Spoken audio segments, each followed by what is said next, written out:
Titi Luz used to tell me, "No hay mal que por bien no venga," which was a time-worn proverb for saying, every cloud has a silver lining, hurricanes notwithstanding. She was the reason I'd sailed 1,600 miles to get here, a promise she'd pressed out of me on her deathbed.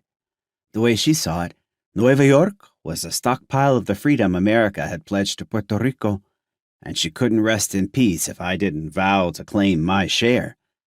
There wasn't really a choice. Didi Luz could out-stubborn even the tuberculosis that was killing her, and would have kept breathing just to guilt me. So, I agreed. Sailing away from the solitude that had hung around me my whole life seemed a decent enough silver lining once she was gone.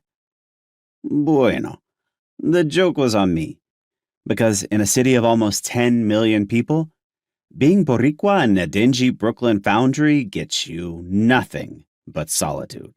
Speaking nothing but Puerto Rican Spanish, it's not like I got off the boat expecting to share nightly drinks with the entire 6th Ward. But ironwork always takes a crew, and English wasn't so hard for a malleable mouth like mine to learn. I didn't think I'd be stripping ingots 4 years later with a bunch of Irish extranjeros who'd never bothered to learn my real name. Still hunting for silver linings.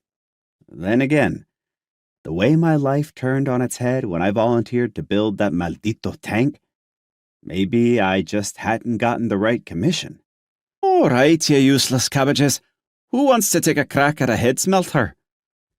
From his perch on the stairs overlooking the molding floor of the structural ironworks department, Paddy McCoy was a wobbly-jowled guard in his watchtower, scouring for inmates.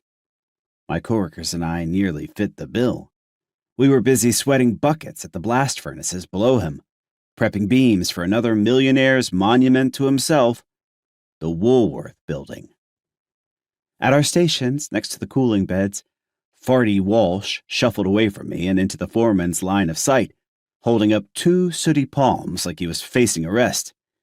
"Wasn't you saying beam rollers, hands too thick for smelters, Chief? Or did the gumbeans and ornamental waste themselves making pretty gates for the Vanderbilts now?"